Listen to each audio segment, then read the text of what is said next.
So as you can see, section 3.1 had quite a few learning objectives, right? We started off with a relation, what it meant to be a function, how do you evaluate functions, what does it mean to be a one-to-one function, and then we saw that toolbox of functions quite a bit.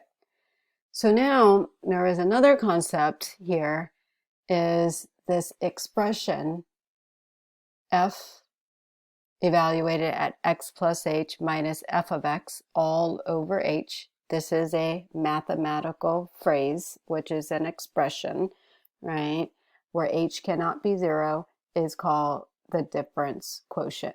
This is a big topic when we get into calculus. So calculus requires us to have some fundamental skills. So let's recall the definition of y equals y sub 2 minus y sub 1 all over x sub 2 minus x sub 1. This is called the slope. And so in this case, if you identify your points as this one here as x sub 1, this one here as x sub 2, this here y sub 2, then you get f of x plus h minus f of x, which is all over x plus h minus x. What happens? The x's cancel, and that's how you get f of x plus h minus f of x all over h. So what does the difference quotient represent?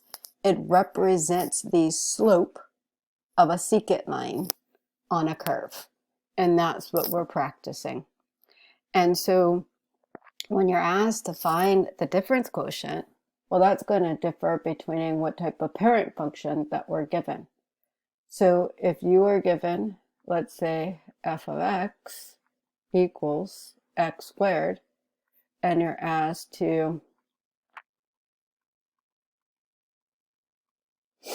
simplify f of x plus h minus f of x all over h, then this step here, I like to write the equals.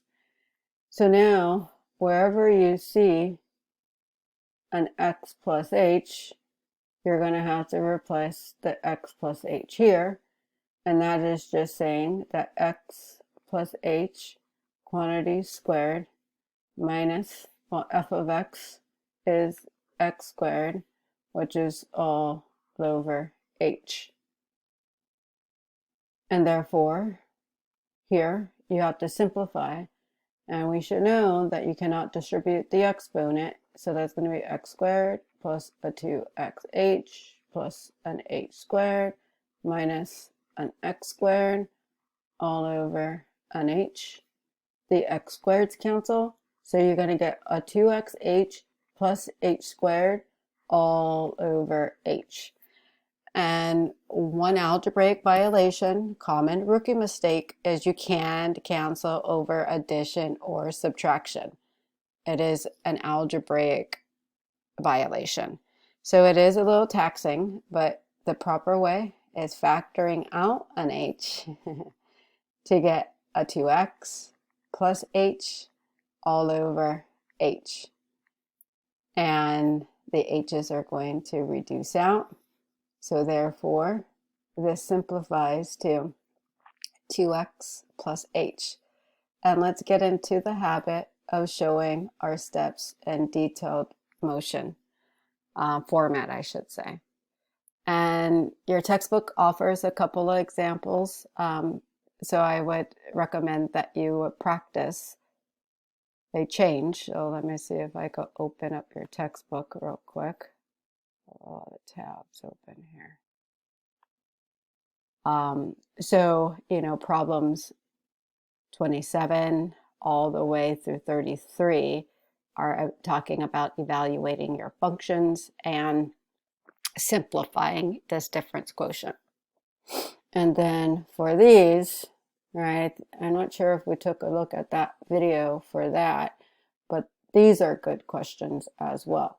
Now, I can't tell you how many problems that you need to practice. It just depends on what type of student do you want to be. The more you practice, the better you get, the stronger you get.